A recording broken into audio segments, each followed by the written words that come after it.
Hello, welcome to Bronk 2C.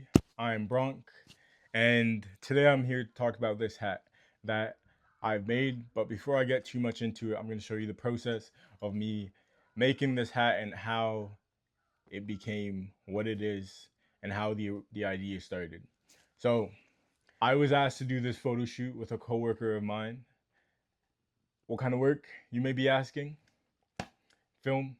I work as a film tech, and the person that asked me to do this photo shoot also worked as a film tech, specifically a scenic painter. When Joel asked me to do the photo shoot, I was delighted. I met Joel 5 years ago when I started working in film, and I thought he was the coolest person that I met yet in film. There's a lot of cool people that work in film, but I thought Joel was cool as someone that worked in fashion. I liked the way he dressed, I liked the way he carried himself, and he had this humbleness about him. So when he asked me to do this photo shoot, I was delighted. In return for doing the photo shoot, Joel offered to teach me how to make a hat that I would get to keep in the end. And I asked if I could interview him during this process, and this is how it came out. Because these blocks they're old and they're made of wood, and because we're dealing with so much steam and water and stuff, it's important to protect them. So I just throw a little bit of cling wrap over them here.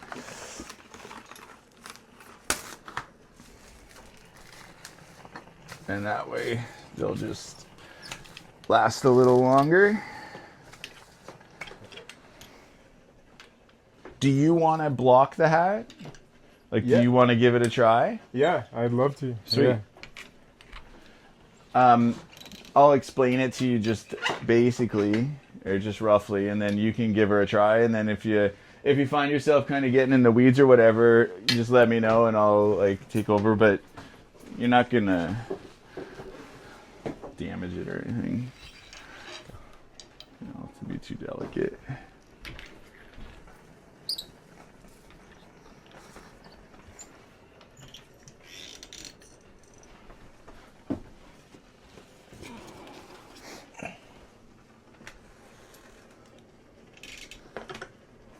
Just gonna make sure that block is the right one.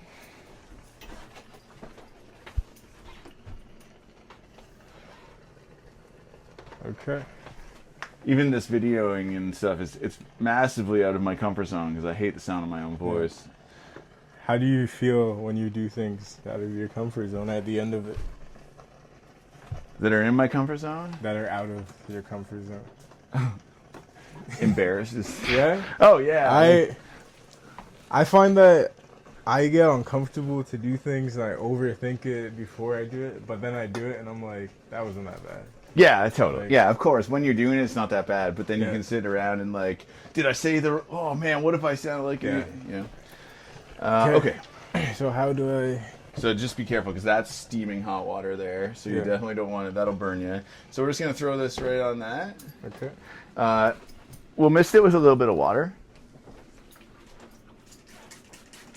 just to kind of help loosen up soften the fibers a little bit. And help. That's probably good.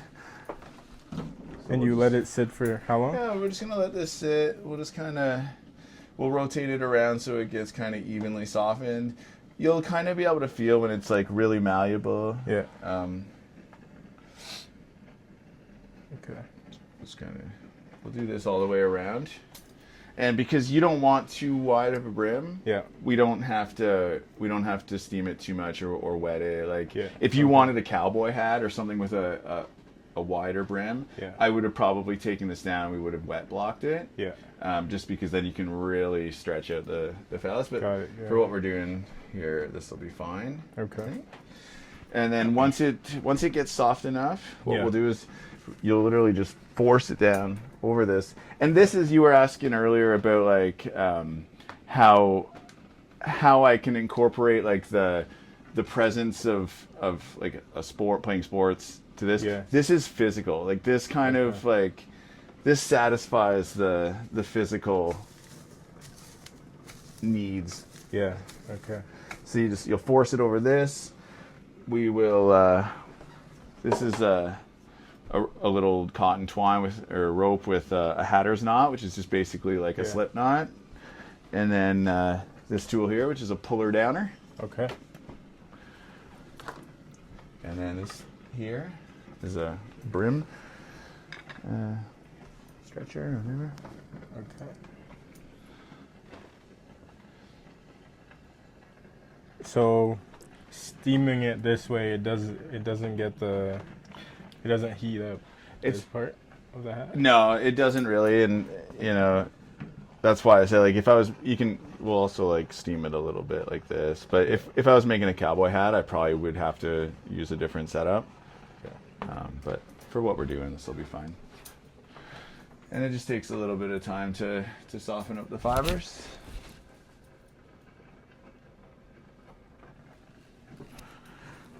I'm trying to take inspiration from something you have in here.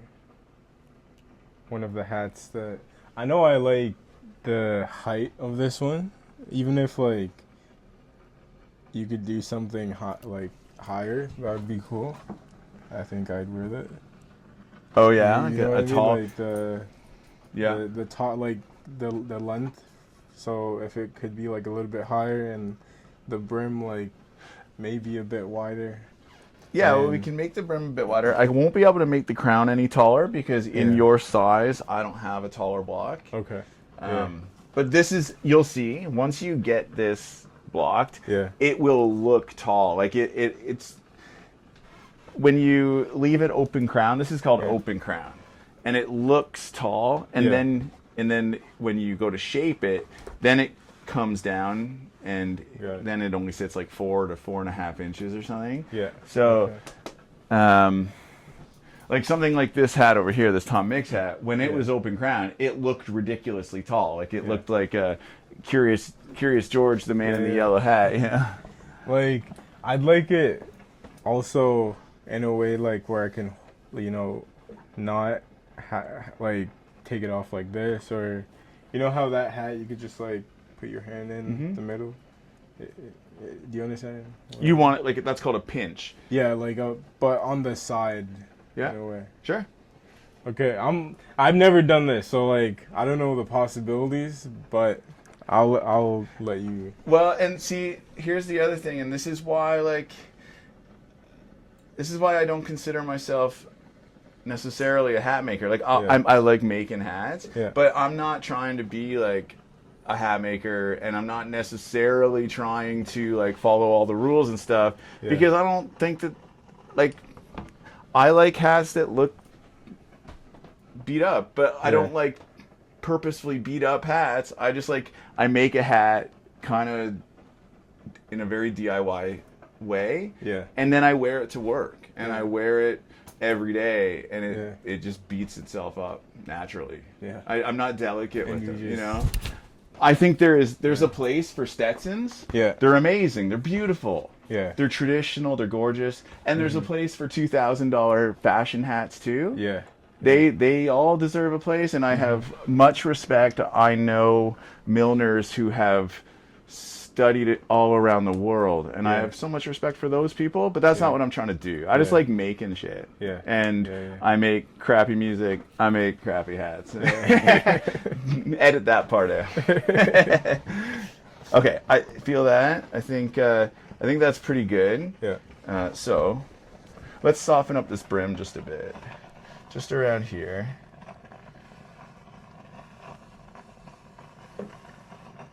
The way they stiffen it is when they're felting it, they put shellac. There's a shellac mixture in the felt, and then soft? What's that? Does it make it softer? No. Well, what that does is when you steam it, that like kind of like softens the shellac, and then as it dries, the shellac hardens, and then it maintains its stiffness. Okay. So let's try this. So you want to just throw that over there, like. Throw that right on there, and then you're just gonna press down. And if you're having if it's not going, then what we'll do is we'll put some more steam on here. So then you can take this whole thing off, and just like hold it like that in front of the steam, and just rotate it so it gets evenly softened. This is partially why I was a little shy about being on video, because of that imposter syndrome. You know, I don't want to sound like an idiot. I think, is it the is it like Here, too let's dry? steam it a Is bit. that why? It's not too dry. We just haven't steamed it enough. You know, Okay. we're using like a really big block, so you're really gonna have to like use some elbow grease and get it nice and soft here. Okay.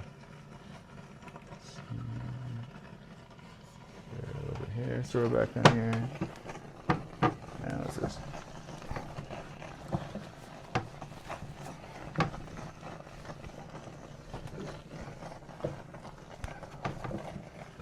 Yeah, just keep steaming. Keep steaming and keep pressing.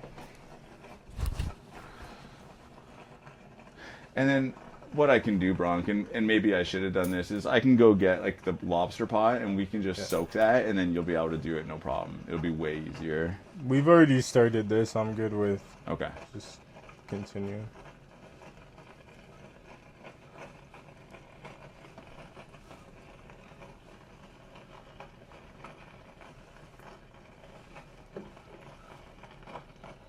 Yeah, and then every once in a while, just like throw her down a little bit more and see what you can.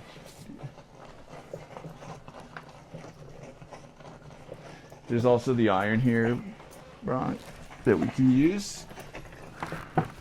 Here, so throw it back on there, and we can do it with some spoon here.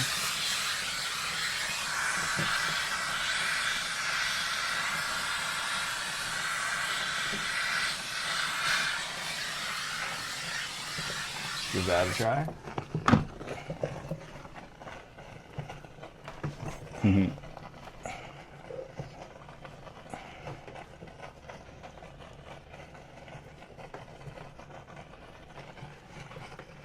It's a workout, isn't it? Yeah. Yeah. I didn't expect it to. Here, let's steam it a bit. Yeah, I definitely get the sport part. I feel like I'm pushing myself. I'm like, let's go. This would definitely be like the funnest part, maybe, and like seeing it come together. Well, and that's why that's what I was attracted to, is you get the physical aspect of it, Yeah. but then you also get a creative, you get to flex your creative muscles a little bit too. Yeah. And you get to design, and there we go.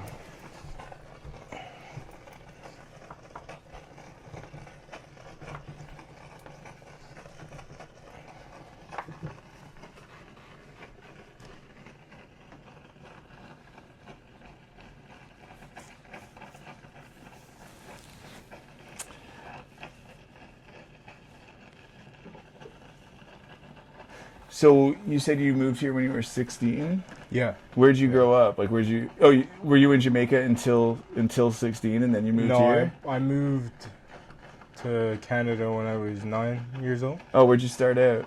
and I lived near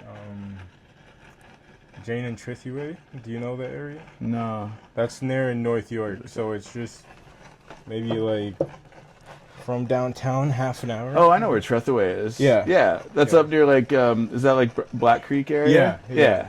So I grew up near that area, and then I lived when I was 16. I lived at Covenant House for a little bit, Mm-hmm. and then I moved in with my first girlfriend when I was like 17.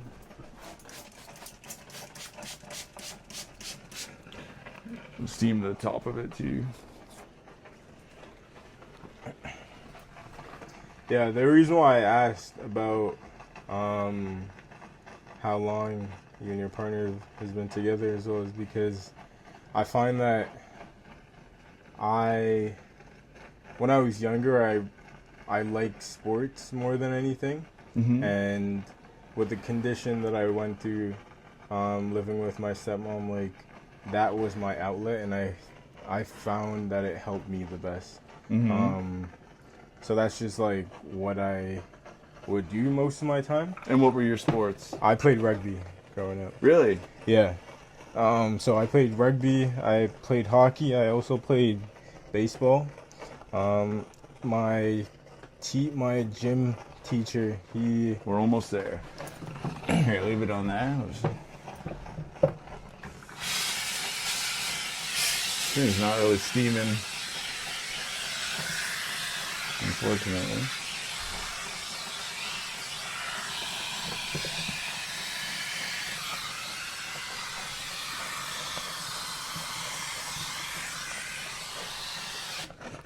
Yes. Let's throw it in here. the plastic is on there. Oh shit. Thanks, buddy.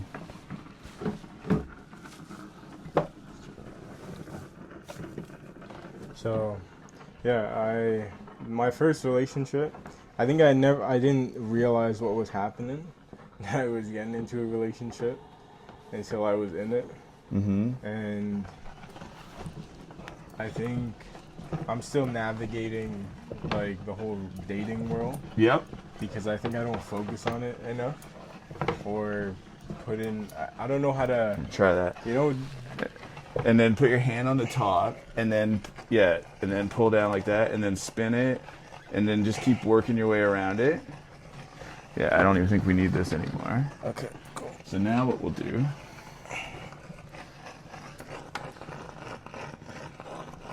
How's that feeling? That's feeling good. Yeah, You feel how I it's could nice feel and it. tight around the block. Yeah. So we want to get it all the way down. So let's now take it off the thing. Let's figure out where the back is. I think this is the back right here. So that's where we'll put the knot for this. So we'll just put this around, tighten that up like that. And now what we're going to do is we're going to keep steaming it and stuff, but we're going to take this and we're just going to work our way, trying to push that down like that. So you want to play around there. Let's just give it a little bit of steam.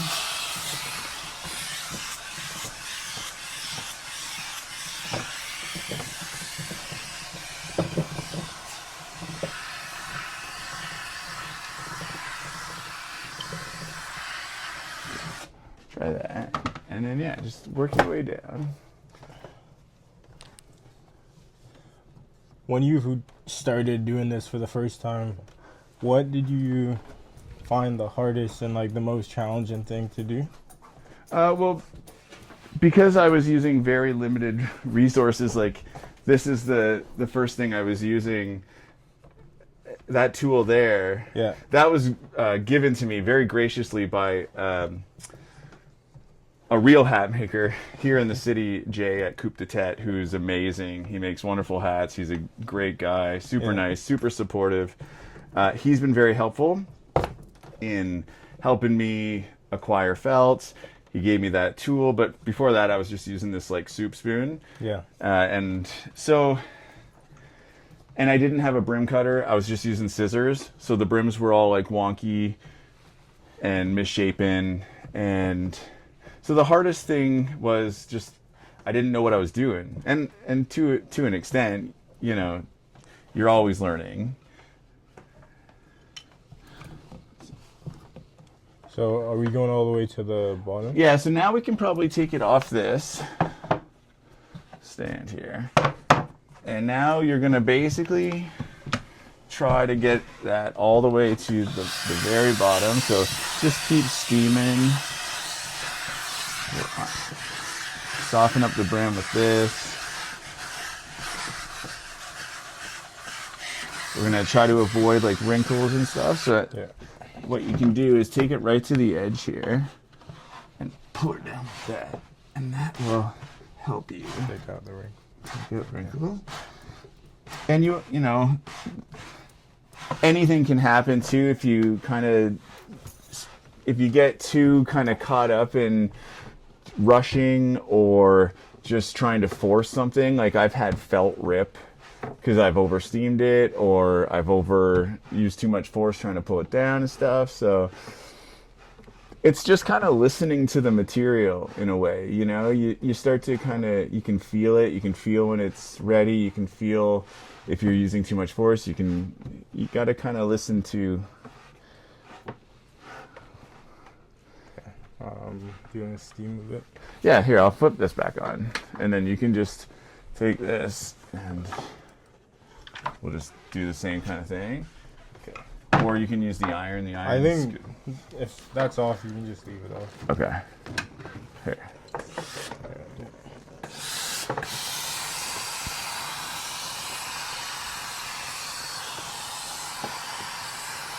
But yeah, when you try, like, because most of the time I'm doing it at the same time I'm cooking dinner or something. Yeah. And so I'll really try to rush through it. So I'll be like just like sweating up a storm. I'm like stirring rice and I'm blocking a hat, ironing a hat. When I first started doing it, I was doing everything in the kitchen. While making dinner? While making dinner.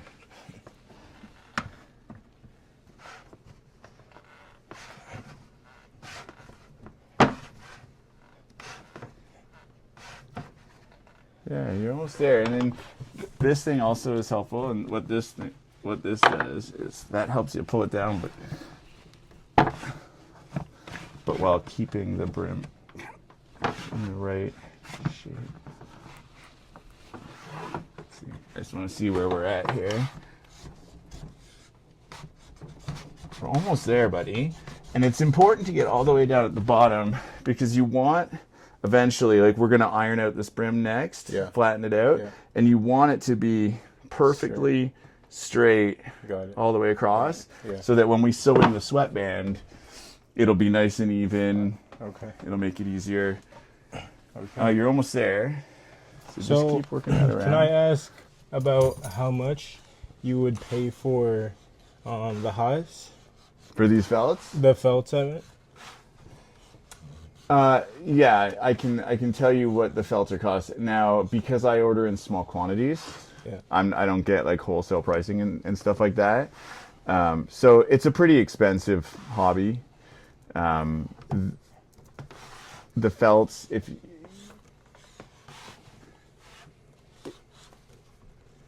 online, they typically... You don't have to give me like an exact amount. Just like roughly, I want to know like roughly how much it is for them to like shape it, and then if you were to do it by yourself, like what the comparison would be. I don't know how to felt. So I don't know how to make that felt. Okay. You know what I mean? Like it's a huge process, and it involves getting the hair from the animal. So if you're using a beaver, which is probably the highest quality of felt you can get, and then there's European hare, and then there's rabbit. So they take very specific hairs from that animal, the under hairs. Yeah.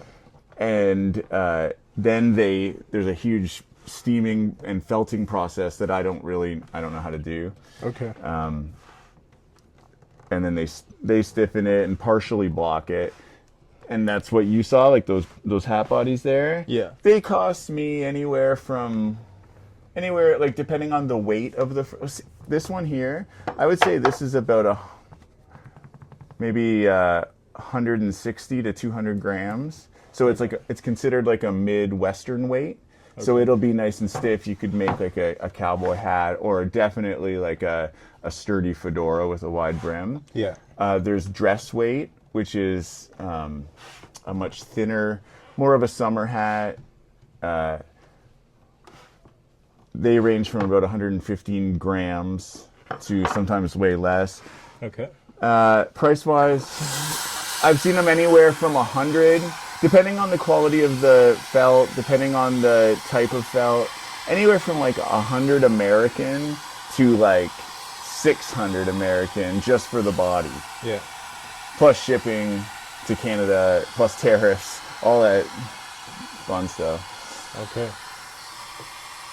So, like, I know you said you don't know how to do it. So one thing we want to try to avoid is the iron marks. and that just comes from just being careful with not like pressing too much. But we'll probably end up cutting that off or steaming it off anyway, so it won't be a big deal. Okay, that's good to know. So.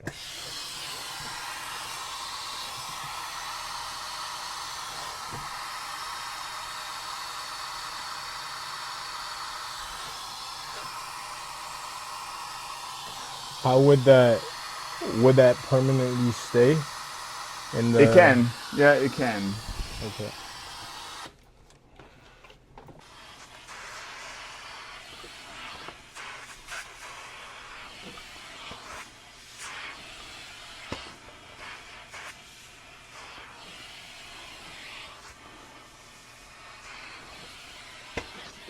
Okay.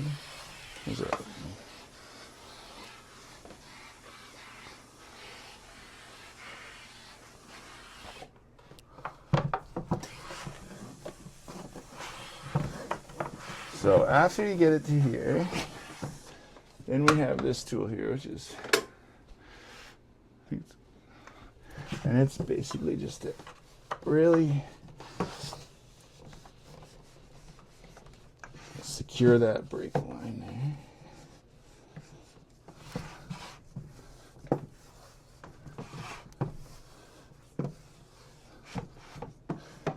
So there, that is a blocked hat. And now we'll let that sit for a couple days. And once that felt as it dries, so we've loosened up the fibers with the steam and the water. Yeah.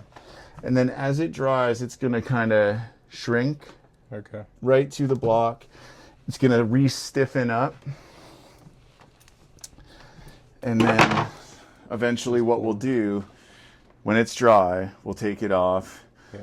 We'll sand it. That's called pouncing. So we'll sand it. Yeah. And then we'll light that on fire.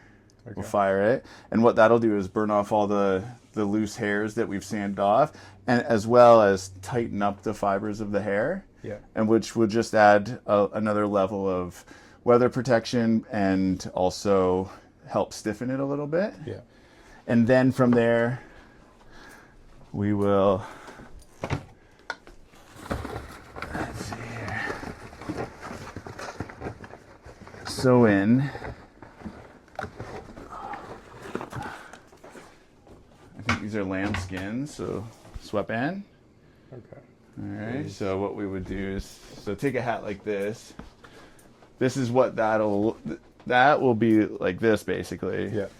And then we'll figure out the size of the band you need. And you sew them in? Yeah, so then what we'll do, actually, if you want, because I need to put like a sweatband in this anyways, we can do it with this. Okay. Yeah, that'd be cool. So here, let's see.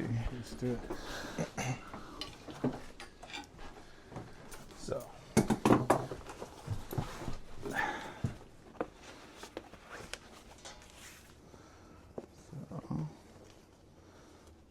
Do this.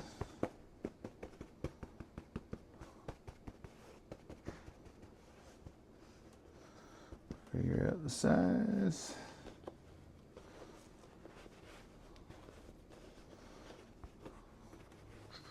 What kind of sewing machine do you use, Brad? I use a Juki, an industrial Juki. Right, and it's straight stitch only? Yeah. Yeah. Yeah. For these? I want to get into leather work. Yeah. So I'm gonna eventually get a Walkman, I think it's called. Like a walk-in foot? Yeah, yeah. So now we figured out the size. So now I'm just gonna cut this like this.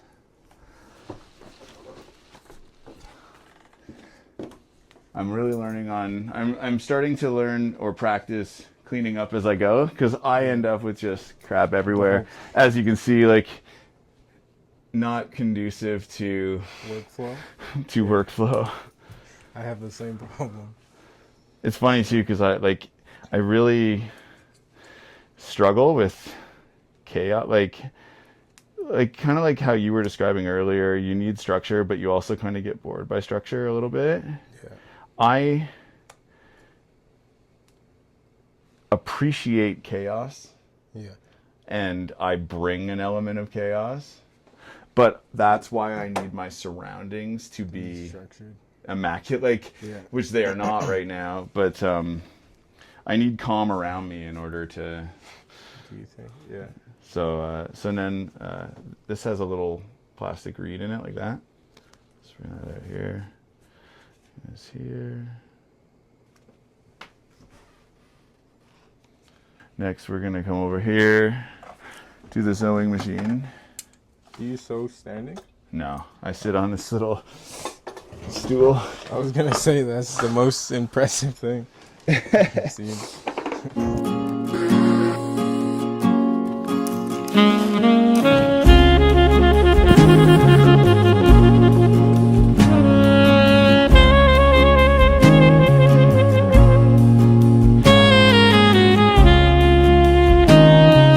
So, as you can see in that video, we didn't end up finishing the hat. We had to let it form and let it sit for a day or two. I ended up going back and getting the shape that I wanted, that I mentioned in the video, this pinch look.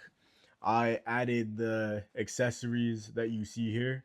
When I went home, this is a leather band, a scrap piece of leather band that a classmate of mine gave me. This is an earring that I like and I used to wear all the time. And this is snakeskin that I'm currently using actually to make this jacket right here. And yeah, I just sewed that in, and I had to sew in the sweatband inside. We sat down and had an extensive conversation later about imposter syndrome, because that was the first time I heard the word imposter syndrome, and that was the first time I actually had a conversation about what imposter syndrome is. And Joel said something powerful, how he saw himself in me, and I felt the same. I think this is a really cool person. He could be a model if he wants to, and I saw how I reflect that quality in myself. So when I left, I started having conversation about the idea of imposter syndrome. I started researching imposter syndrome. Um, According to Google, um, imposter syndrome is a psychological pattern where people doubt their skills, success. They feel like a fraud and fear that other people will find out. That's what Google says, right? And I brought up something that happened to me a year ago. I did a fashion show, and I did this collection of 4 pieces. And at the end of it, people were telling me all these great things. They liked my collection, all this stuff, and I felt like people were lying to me, trying to save my feelings. And I brought that up to a good friend of mine at the time, and he said, maybe you feel that way because you see the mistakes that you've made, and you're not at perfection the way you would want to be. And that's what I took that as. I was striving for perfection and I wasn't getting that, and I feared that other people saw the imperfection in my work and would judge me in a type of way that I wouldn't know how to receive or relate. So, imposter syndrome. I've realized that a lot of people suffer from imposter syndrome, a lot more people than you think. And um someone that I really idealize and look up to in the film industry is Brian Cougar. And he talks about that a lot. He talks about the idea of suffering from imposter syndrome, and he's a very successful person and he still suffers from this. So I think there are many successful people that suffer from imposter syndrome and they still, accomplish what they want to accomplish, and that's what I strive to do, and what I want to do. I've designed all these things, and I'm gonna show you guys a few of them. This pants right here, I designed it from front to back, and I've only been making pants for about a year now. I had to teach myself how to do this because the program that I was in is focused on women's garments, women's clothes, women's silhouette. So I had to teach myself how to make pants, and I did this over one winter, over the Christmas break that I had off school. And to this day, I still doubt my ability in making a pants and my understanding. But everything, all my projects, I follow through and finish them. And while I'm making them, there's a doubt that I won't like it, that I don't like it. But when I'm done, I do appreciate it. And this pants was an example of that. I really like this pants now that it's done.